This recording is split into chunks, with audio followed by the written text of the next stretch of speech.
Wow, that's crap.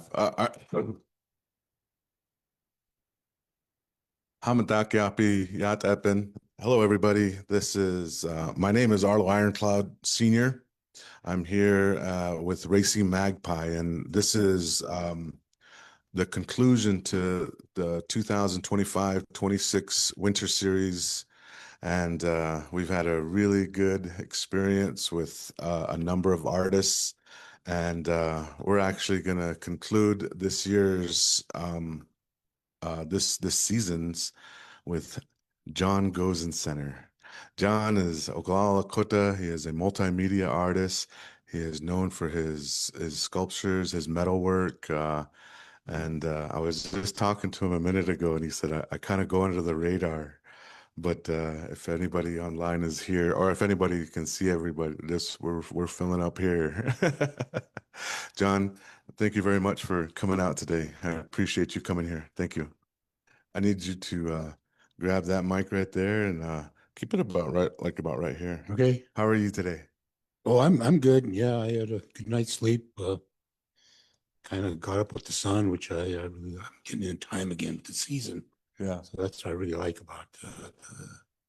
I don't know, just a good day. I know we didn't plan for this. I mean, today is a beautiful day outside right now, and I imagine we'd probably, if we could, we'd do this outside, and it would be kind of Yeah, cool. yeah. Um, I guess Jhon, ever since that I've been working with Peter and Mary with Racing Magpie, I have always seen you around. And I just would see you from doing different things and different projects. And for a while there, I thought you were just a metal worker. Then I heard that you did you do regalia too as well. You do. Then I found out you do more stuff. You're a carver, and then all of a sudden made sense to say multimedia artist. But I guess what I wanted to know right off the bat is what's that about? Why so many mediums for you? Oh, I'm Lakota. Yeah? We do everything.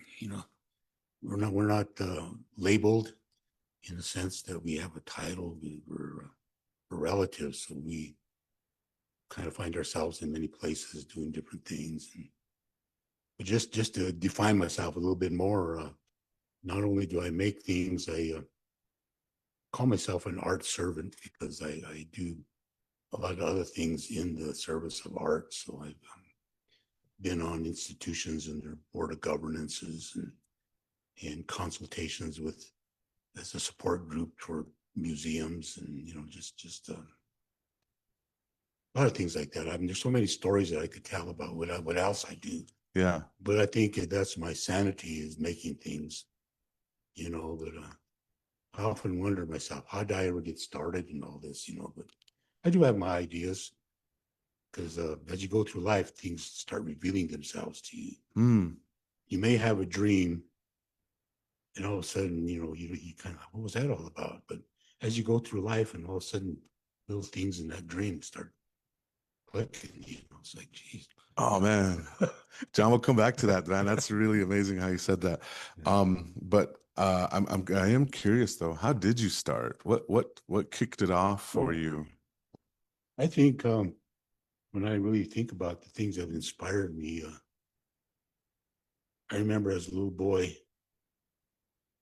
my grandmother somehow graced me with elements for dance regalia. And I remember standing amongst all these men. They towered above me, but I could see their bustles in front of me. And they're like, in those days, we didn't have the big lights, but they had, so the lights are not really that bright, but I have this dusty image of men with peshas and feathers. Wow. And, but then that also kind of guided me through life in the sense that all the things that I was given came from other relatives.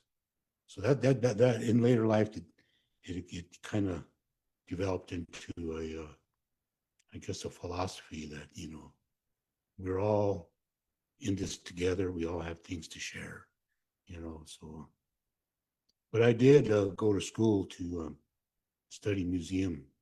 Uh, so I got to do a degree in museum Hmm. studies, and that caused me to be a researcher too. So a lot of experiences like that are starting melding together. I didn't know what it was going to be, but I do have a little story about when you asked me how did this all happen. Yeah, because I mean, I can recall whenever I was a little kid when it clicked, and I remember sharing it with you once, and you were like, "That's you were right on me. You were like, that's your artist. That's who you are. That's." And I was just sharing with you about like how I drew this little heart on a clay pot when I was like in kindergarten, and then all of a sudden everybody started calling me an artist. Yeah. And I just remember sharing that with you, and you told me that that's where it starts, and I thought that was cool. So like I would love to hear what your story is. I think it started when I discovered it. What does that mean? I went to Crow Fair maybe 2 years ago, Uh-huh. and the grand entry was coming in. They got a beautiful arbor, so there's you got these seating, and people were coming in. They're all sitting in little families and such. And I was sitting there, and a young couple came in with a baby and another baby that was able to walk and all that. So a little And family. yeah, a little family, and all of a sudden the grand entry was coming in, and the music was dancers are just really happy, This little boy stands up and he starts dancing, and his parents really look at him, and and I was thinking, maybe that's what I went through when. How is it that my grandmother gave me all this, made sure I had all the regalia, you know? Why? Wow. Because I never did remember asking her for these things, but they just kept showing up. So, so that whole infusion of Lakota music, sound, regalia. I mean, it just kind of like that's an inspiration that could guide anybody. Yeah. So when I seen that little boy, I said, maybe that was me at one time, Wow. because that kind of kicked me off to when I had on my regalia, I'd always be adjusting it, adding more, fixing it. Yeah. So I look at that. So I learned feather work and just all kinds of things as I went through life. And probably when I was a teenager, I was still dancing. So Yeah. got to adulthood, and I still made bustles whenever I don't know how feathers always came to me, but I made bustles for friends and relatives. And, you know, so I think that was my start, but it wasn't really an art. But as I went through life later, I got to thinking, why does that art kind of take away from who we really are? You know, What do I you think mean it's by much that? more than that. It's Yeah. much more than that. It's something we live, you know. Yeah. It's not something we just hang on a wall or it's something. Oh, Yeah, it's something we live with. I see what you're saying. Yeah. Yeah. So, but that's what I think about. How did I get started in all this? Because I did make dance regalia, Hmm. and that's even opened up doors for friendships with other people that were creative. Yeah. I think of that. Well, whenever I remember over at the last place we were at in Magpie, and I remember you shared with something with me that resonated for a long time because I never understood why artists were. Like when I look at my daughter's over there, she's drawing, she's gonna do that. She just does it. And I remember you said artists are compelled to do this. And I never understood that. I never like figured out like why somebody would do certain things. Like why would me and my wife start a podcast or something like that? Why would you do it? Yeah. And whenever you said that, artists are compelled to do this. Yeah. I was blown away by that. And so I want to reverse the question here. What compels you to do your work? Well, many reasons today, but I think how I really got started with, in all honesty, about is being part of a collective and reciprocating. Even that's a philosophy I live by today. That everything is not linear; it's circular. We're always, you know, what you give away comes back. That's all part of the idea of making things you know, when I first started making jewelry, I guess it was, you know, for my children's mother. And then I realized I got sisters. I have 6 sisters. Kept you busy. It kept me busy, you know, relatives, friends would ask, you know, so it's like, but it's a good feeling. To me, it's a good feeling. I can't explain it, you know, because it's just, I don't know. Someone just asked me this morning, well, it's a nice looking studio. I said, no, it's not a studio. It's my happy place, you know. Yeah. Well, it's a collection of all the things that all my tools, everything. Yeah. No matter what day it could be, I could always work on something else or whatever. Yeah. You know, I'm always like have little projects going on. Yeah. Well, It's kind of what my mind is like that. You know? just all over. Yeah. That's, one of these days I want to get to all you artists' studios, and I want to take like an aerial shot with you guys above your studio. I think that would be a really good coffee table book, Peter. Mm-hmm.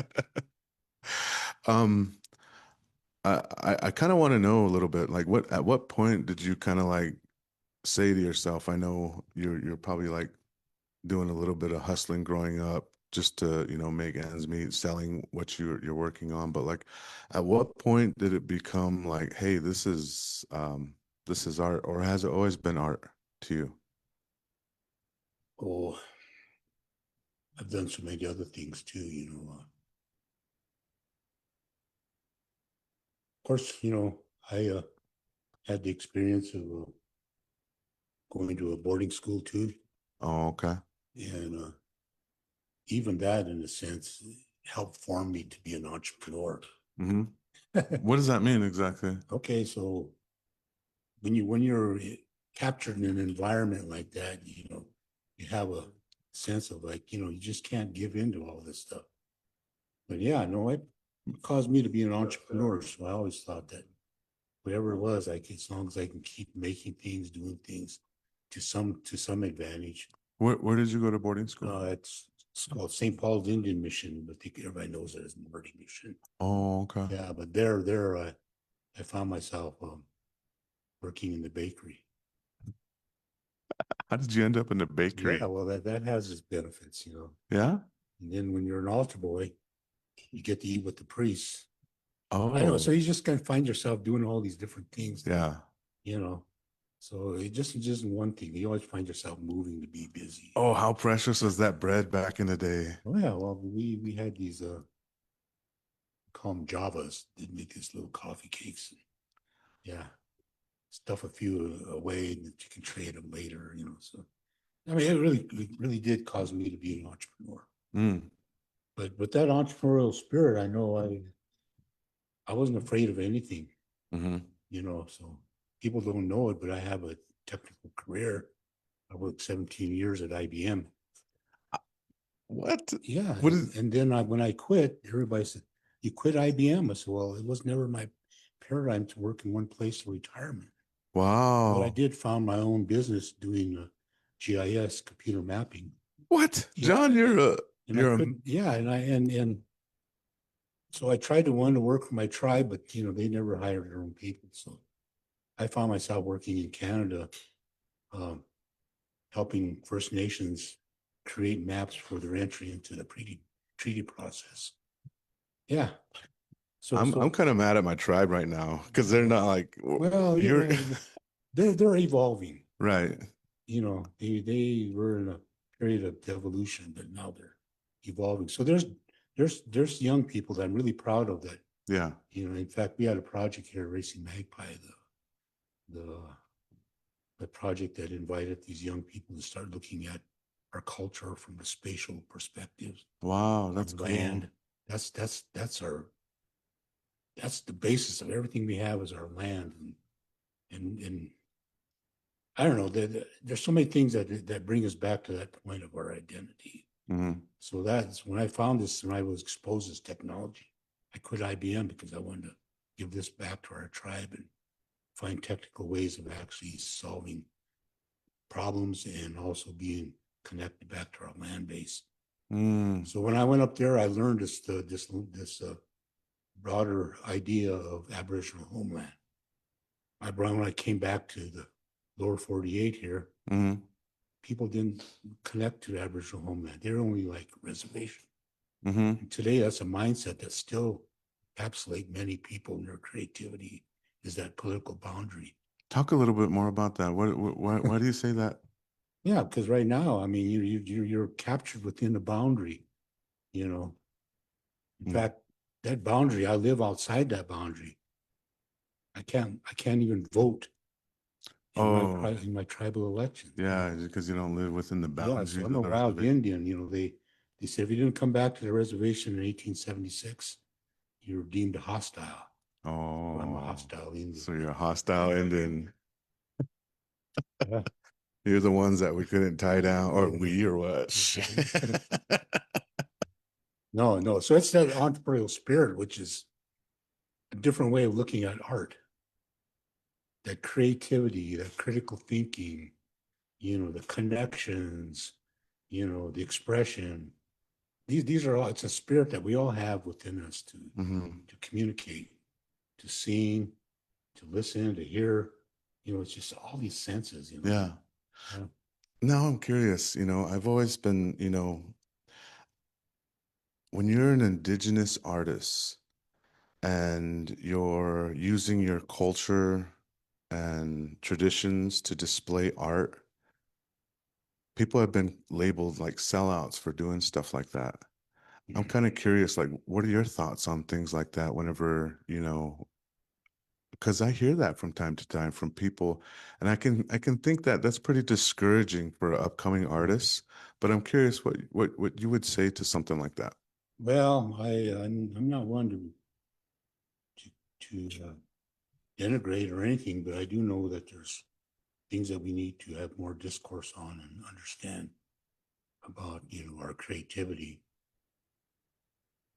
I grew up exposed to artists, not only the men who contributed to my dance outfit, because they weren't artists, they were Lakotas, and the women that did my beadwork on my moccasins, they weren't artists, but they're creative people, tied to a network,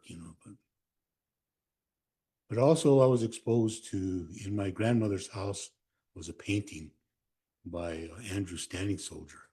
It was a painting of her cabin, and that was painted in I think it was 1950. So I was probably 52. So I was like 2 years old. So I seen this painting all the time, and I own it right now. Wow. So it has that connection of Heisel, Bear Creek country, But I've seen his paintings after that, and he painted the reservation life as it was, then. And I also had an uncle. My aunt married into the Blackfoot tribe, Victor Pepion. So Hmm. I got to see incredible paintings that he had. They were like documents, because he come from a generation that still talk, and so those people that we look at that were artists back then were telling the stories of Lakota life back then, or Blackfoot life, Hmm. So those things really impressed upon me. They were communicating and preserving.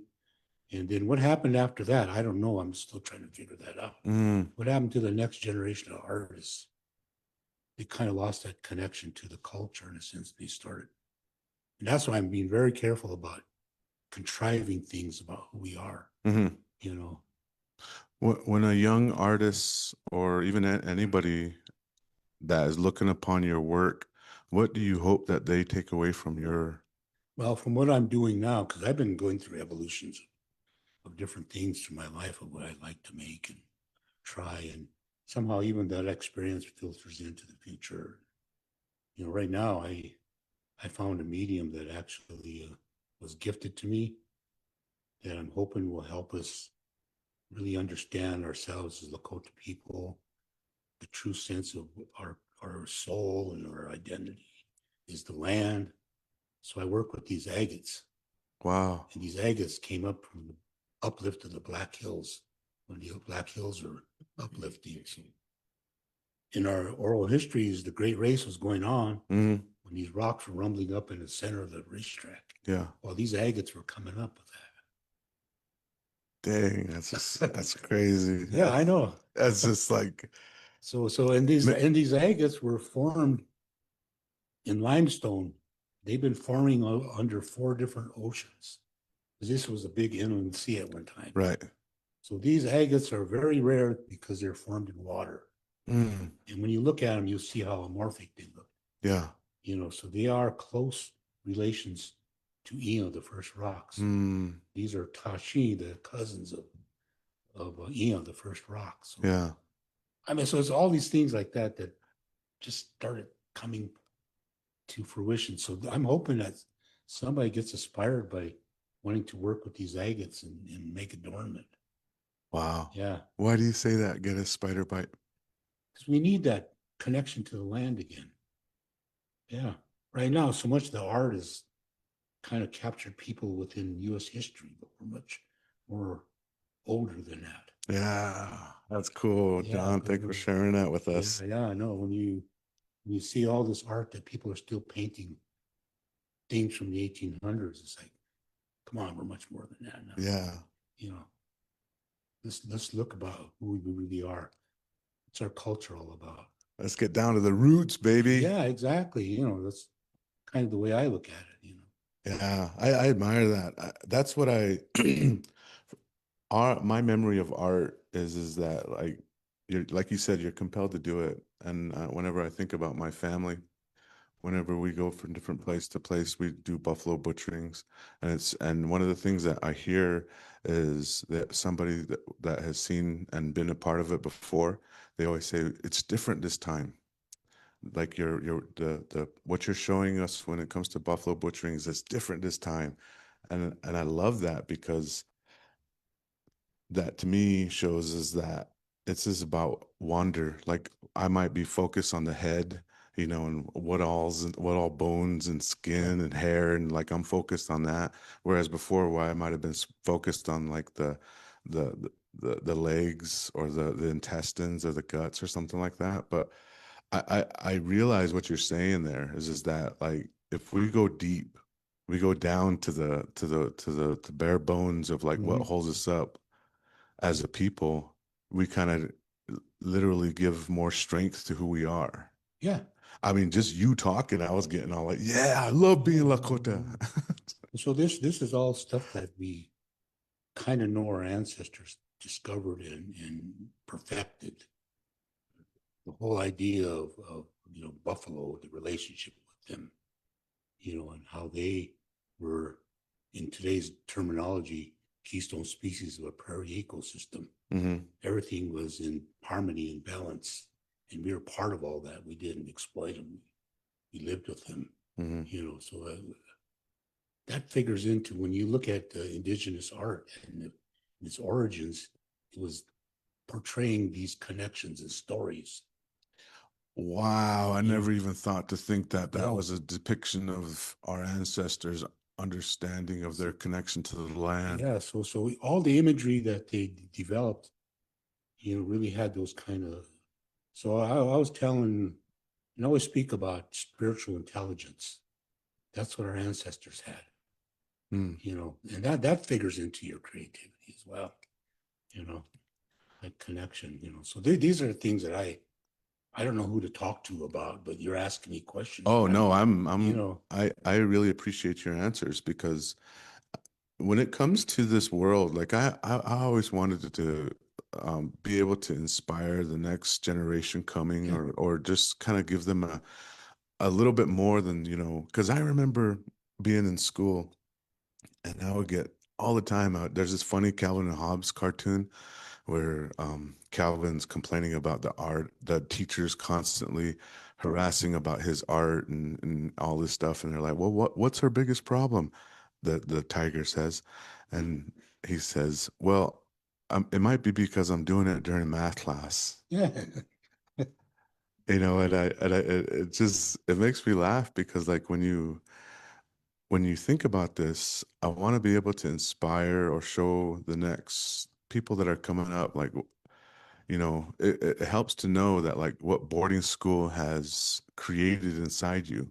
and you're taking something that's been completely, or a good chunk of your life has been influenced by that time. But what you did is you took something, the entrepreneurship of that understanding, and you walked away with something from it. So I think stories like that need to be remembered, because it's like understanding ourselves. Like I don't think I would have ever been able to get there unless, I heard stuff from like Roger and such as yourself. I mean, it's real important for young artists to realize this, because I look at my daughter especially, because I feel like any guidance that she can receive is is amazing, because I don't think we ever had that growing up. You know what I mean? I think Not there again, I do an ancestral perspective. How did they evolve to have such a sophisticated social system, where everybody had a strong spirit, mm, you know, it kind of makes you wonder. But I do know that they had means and mechanisms for helping people. Like they had all these ceremonies that came to us from the white buffalo calf. hmm Those things fit into how you develop relationships in a strong society, and kind of like invest in your children. That's one thing they learn. There's a lot of other people I talked to that I learned from, but Victor Duville and I used to visit a lot. He's the tribal historian, in Moosewood. And he kind of talked to me about the buffalo, in a sense, like, yeah, I get it. So when I do buffalo imagery, I want to make sure that, I know what I'm doing to connect that spirit of the buffalo, or whatever. What does this buffalo really mean to us as Native people? So we find ourselves connecting, and making an expression of a worldview. And there again, that's part of that spiritual intelligence. mm. Yeah, but I don't know. He told me something very profound, and I can interpret it as the buffalo were child centric. Wait, child centric? Yeah, they had a vanguard around their children. Okay. Yeah, and that was pretty evident again to me when, remember that woman got her pants tore off by a buffalo. Well, she came over close to a calf, and one Yeah. of the aunties came across the road. Yeah. So I mean, so when you think of that, they have a vanguard, and the bulls are on the outside. That does kind of make sense, because like people probably saw the video and they were like, "Oh, that's just a bunch of buffalo." But us guys, we saw our aunties out there scrapping over something. Yeah. So it's those kind of things that really kind of help us to interpret and express, Mm, and then I don't know. I just think of all the designs and things that Lakotas did. Men did the narrative designs, women did the abstract geometrical designs, but they worked in harmony, you know. I didn't So know that. yeah, I didn't know that the and men here's another example I've seen right in front of me is like I remember at the Denver March powwow many years ago, going on now. Margaret Tyon, she developed this contest for Michagalata. Now that's a mainstream thing. Mm, But when you know what Michagalata is the men they sing, and then the women come in at a certain time of that song, hmm and they lift it up, and then the women bring that song back down. That's a beautiful thing. I mean, that's man and woman, gender balance, you know. Right away, I thought of like Matt and Nelly Tubal as Yeah, soon as yeah, you said yeah, that. exactly. Yeah, because there's two different voices almost. And yeah, so you see those kind of balancing things. And so I see all these things pop out at you when you really kind of are in harmony with a lot of things that go round and round and come out as an expression of beauty. So do you try to incorporate that into the work that you Oh yeah. do to Mhm. make as much connection? So which one is like your favorite piece that you can recall? My favorite piece. I don't know. Oh, I know I've been attuned to the ego and the buff before tattoos became famous. I remember I was in the study hall at boarding school. You got a boarding school tat? Yeah, I do. It's a little eagle on my arm here. Oh, that's cool. Yeah. This was before it was all famous, Yeah, everybody tats themselves up. But yeah. yeah, You got your little yeah, jailhouse tat already. yeah. Well, but I don't know, just all kinds of creative things that do that. So I don't know what I really do admire beadwork because of the color, the designs, and all of a sudden you start realizing what these designs are. They're an aspect of a woman's worldview, seeing the horizon, seeing clouds, things like that, colors. That all evolved from quill work. Quill work was material that came from the land. I mean, everything is an evolution like that. Mhm. So I do like beadwork, and I still like beadwork. I tried it so I could appreciate it. I won't do it anymore Mhm. because that's kind of a woman's deal. Mhm. Yeah, that's kind of, I really admire all these things that women have done. I mean, there's a term called Vichasha Shaichila. It's the women dress the men. You think of all the creativity that women did for Mhm. making tailored clothing. That was interesting what you said with the geometric designs versus the depictions. Yeah, I never even so whenever we look like a part when we look at a parfleche bag, more than likely you're saying that a woman created that? yeah, and they're spatial too. They even depict rivers and mountains. You see all the fortified banding in them and all that. It's Yeah. like, how did they arrive from all that? It's a worldview, the horizon. Man, that's cool. Yeah, I know. So that's what I think if I'm going to come up with a design. Even back then, women had more of a perspective than men did. Oh yeah, That just shows I right can say there. that because I think I was raised a lot by my grandmother and my aunts. Hmm. They were from another generation. You know, Man, that's interesting because I never even realized what you just said there because it makes sense. Because we're always talking about like trying to work together and then understanding that like it's interesting how like at the core of a man, he's like not noting like what happened today. I shot a deer or something like that or whatever. Mhm. And versus a woman where she's saying, this is the geometric design of our home or something like that. Women. Of course, we know they own the home. Yeah. Well, yeah, I don't think I'm in They charge. definitely. They think. There's all these things that they all come from our ancestors because they perfected a social system Hmm. that lived in harmony, or the equilibrium with their environment. I mean, I always point myself towards that direction, because there's nothing in the future that I see that inspires me. John, if you decided that you weren't gonna, go down that multimedia, I mean, what would you be doing?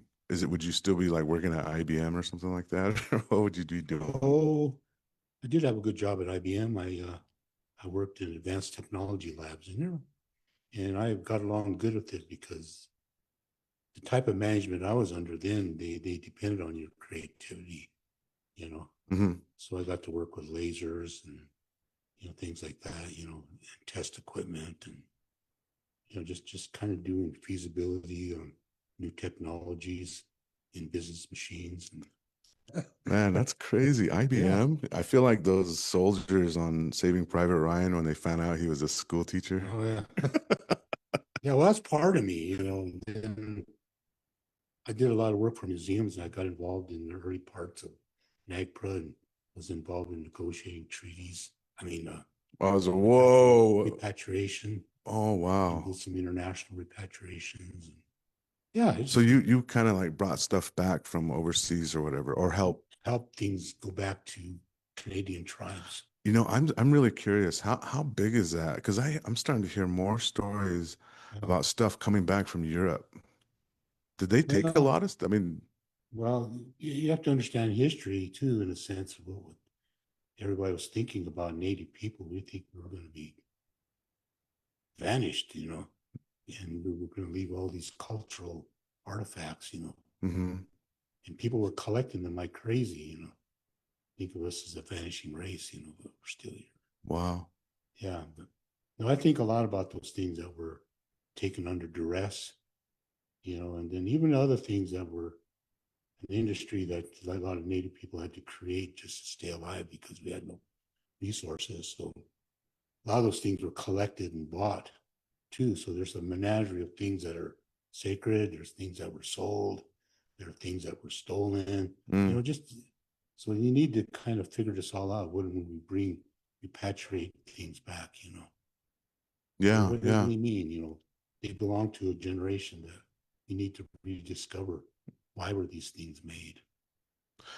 John, what are you working on now? Like, what is your interest right now? What are Oh, you? I have many interests. I mean, I just got invited to some meetings. I mean, I don't know why it is, but I get invited to meetings. So, like I said, I'm not an artist or I'm an art servant because I'm always doing something else. Mm. One of the projects I'm involved in right now, has to be the subject matter expert for the new exhibits at the new Badlands Revisitor Center. What are them? Hmm? What are they over there? What are the exhibits? They're building a new um, visitor center, so they're going to put in new exhibits. Oh, okay. So they want a cultural component, but then that's a challenge today because you cannot lay too heavy of culture in there, or it's going to get gonged, by the government. So you're having to figure out a way to how do we tell a story about Lakota people in the Badlands in light of paleontology too, So I'm involved in that kind of discussions, and Oh, wow. so we're So you and the dinosaur people are yeah, arguing on yeah. who's Well, got the no, front, huh? not arguing, but I Ha- think I found a way, and I've been trying to confer with other Native people because I'm not the expert. I feel like when visitors come to South Dakota, that they're here for two things: to see Mount Rushmore and to see an Indian. I feel like that's what they're here to do, not a I have no dinosaur. I don't idea. know about a dinosaur. They're curious people. No, I know. I think so. I think now I'm kind of curious to ask this question: Are we because when you think about our tribe and a lot of tribes, this is where it gets real difficult. Like because from a tribe's perspective, how much should we be like selling ourselves in that sense? Because Mhm. I, Yeah. I'm, you know what I mean? Because like people come to visit Pine Ridge, and at what point do we say, what are we doing here? What is the end goal here? Well, I have my answers to things like that. What is the vision and goal of our tribe? What's our vision? Hmm. Do we have a vision? Right now it's just one program to the next. Yeah, yeah, We're programized. yeah. But I don't know what is that vision. I think of our ancestors found those kind of answers in harmony and peace with their environment. Right now we're rediscovering, we're healing. We're going through generational shifts right now. I know I'm of a generation that heard a lot of things from my grandparents and other elders. They're the ones that I never went to school. I never went to school to do this work that I do as an artist, I guess. I never did go to school to learn all this other stuff about technology, you know. But I don't know how I gained that knowledge. I guess I would learn to be a good listener, I guess, Mm. and make it relational, relate to it some kind of way, you know. So that's the way I think of the intelligence of our ancestors. That they're good observers, Hmm. good listeners, good Mm. perceivers. Yeah. No, that's pretty cool. I mean, I Yeah. can't imagine like not So we're not trying to conquer anything. We're just trying to, right. yeah, Learn how to work together. yeah, exactly. Man, I Woakwala, they call that. Woahuala. I love that. I love that term in Lakota. I guess the closest understanding of I've heard was humility, I guess. That But I, that too, but yeah. I've heard more people say Woahuala is more of a like a master of your environment or something like that, or like understanding it. I guess. There again, I talk about this spiritual intelligence that we have. Yeah, Yeah. yeah. I hope that the next generation can carry that sense about our identity forward. I worry at times when I see things that are like, where's this all going? I'm curious too. What do you think on that? Because Okay, so I'm really glad that we're having these kind of discussions. I'm really glad Racing Magpie stands out as a institution that is open to having more discourse on the whole sense of creativity and culture. yeah. I don't like to use that word art so much because Mhm. it's not our word, you know, but just looking at it from a dynamic way of living in harmony, I guess, and expressing that, you know. Hmm. That's the way I look at the word art, is to actually, I guess what I do, I don't call it jewelry, I call it adornment, Adornment. because I think that's one of the truest forms of Lakota creativity. That makes sense. Yeah, Because it's because look at our clothing from our ancestors wore. That was custom tailored. yeah, But yeah. then there was the technology of understanding where, when, and how to hunt a deer, process it, and tan it. We had all these people that were domain experts and, that brought things together. Mhm. And that's kind of amazing when you think about it. Yeah. I mean, my thoughts on it is just like And what then the designs, yeah. yeah, they all had meaning. Right now, we're just replicating things in a facade, but we don't really understand what those symbologies mean. Wow, that is so true. I don't know how many times like Well, one of these ones, one of my favorite designs is called box and border. uh-huh. And I used to do these kind of pseudo guides through the Sioux Museum Mm-hmm. for some people and show them, have visitors come and see the Sioux Museum. So I talk about what's there. Mm-hmm. One of them is this box and border. It's beaded Mm-hmm. instead of painted, but it's Hmm. still the same designs that I say. Women used to know the anatomy of a buffalo. That's what that whole thing depicts, is the whole anatomy of a buffalo and a working system in itself. Mm-hmm. So if you use boxing, so you see these ancient buffalo hides with these paintings on them that women did. Yeah. Yeah, they knew the inner workings and the anatomy of buffalo, Yeah. make that kind of a design. So they honored that robe with those same kind of designs of a system of how it lived.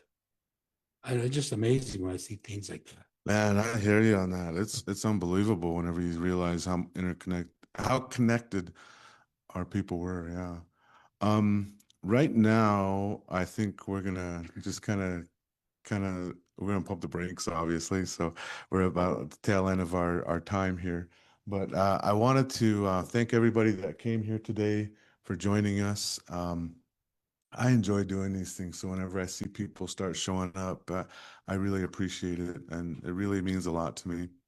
Um, but right now, we like to give the audience, we also like to give anybody online who's watching an opportunity to ask him a question. If anybody has John a question, um, just if you're interested, but if not, I got one locked and loaded already. If anybody's interested in anything that he talked about earlier or anything want to add, anybody want to add anything, now's the time. Hold on 1 second. What boarding school did you go to? Oh, Marty Mission. I said, Marty yeah, Catholic. yeah. It was fun. I had to behave, but I got my way. Is there anything online that come through? Okay. All right. Well, John, is there anything that you want to add here, or um any final thoughts? Yeah, well, I just got to start talking about adornment because I think about that and how it defines us and it gives us an identity. There's a song I sing every now and then, but I don't even know where I learned this song. Maybe just something I absorbed through my lifetime or whatever. But it's a Lakota song that says it greets the morning sun as a friend. And then he says, Changleshkale Koyag Mayelo. This means I wear a sacred hoop, you know. That's cool. I know, yeah. Yeah, it's kind of. So when I see sun dancers, I've seen paintings and pictures from another generation of people like that. They always had some kind of an adornment on them, Mm. you know. I always think of the sun dancer with wearing that sun, you know. And then we have effigy hanging in a tree. Those are some of the things that I recognize and try to put in my adornment, you know.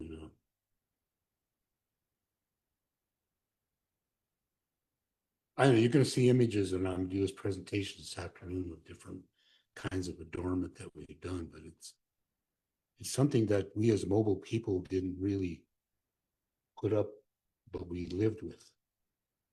Women painted the interior of the teepee with their border designs that were geometric. Mm-hmm. But then on the outside of the teepee, the men was the narrative art with horses and animals. Kind of interesting. It was all adorned. And even when the story about the double-faced woman that made and promoted the quill work, the quill work was done to adorn sacred items, clothing, things like that. All those things have imagery and designs, processes that are so interconnected with the reality of the universe, you know, in a sense. No, I know. I just go crazy. Yo, man, John, that's amazing. I I know. appreciate it. I want Peter, I want another hour, man. Yeah. Unfortunately, that we got to cut this off here. Oh, you got a question? Hold on. Hold on. One more question. I was gonna ask this, but I'm scared. I got nervous. My heart started beating fast. But so at what point did you start to use the word adornment instead of jewelry, or did you always use the word adornment? Okay, so yeah, you know, it's an industry, jewelry. And I kind of didn't want to align myself with that whole thing, you know. And just when I discovered all that, or I felt good about calling it adornment, I didn't really want to be commercial. I didn't want to make money. I wanted to help people adorn themselves and have connections to designs and imagery and things like that. So that's just my own evolution of actually getting out of that industry of, I guess, art, I guess you call that. Me, I just, like I said, I started in the beginning making things for my children's mother and my sisters and relatives. So it's full circle. I come back to just doing what I call custom work. You know, I have stones that people can choose and connect to. I've seen people when they look at these agates, they see something in it that they connect to. So I like that, and it defines them and they can wear it, you know, and have an affinity to it. Yeah. I would like to say a little comment because last year my daughter and I were digging team slough, and one of the team sloughs we had was a worm in it. And then my daughter said, the government's trying to poison us. And I was like, I hate worms. I took a picture of it and sent it to John, and he said, stop thinking like a colonizer. And that made the biggest difference to me. I was like, you're right. These animals have to eat too. They're just like us. So he always amazes me with the comments he comes up with. Taught you about the Timsla worm. Yeah, no, so the getting out of that whole idea of an industry and just bringing it back home to, because you know when you see all these historical pictures of our ancestors, and I'll be showing some of them in my presentation, really define the identity of a person. And you know, some people do that. They wear jewelry that only defines them, you know. So I just kind of like I call it the art of personal adornment just as a concept, you know, but I like making things for individuals. And I really challenge myself to do something that hasn't been done before. That's cool. That's cool. Yeah, don't stay in one spot. Okay, well, thank you guys all for joining us today. Thank you everybody online that has joined us. Thank you very much. We're going to go move on to a small presentation that Jhon has prepared downstairs. This is the conclusion of our winter series. Dolly Red Elk was the one that kicked us off this year, and I see a lot of faces in here that we've interviewed this past year, and it's exciting. I love these winter series, winter camp series that Racing Magpie puts on. So, Jhon, again, thank you so much. I appreciate it. Yeah. Wopila. Yeah. All right. Doksha, everybody.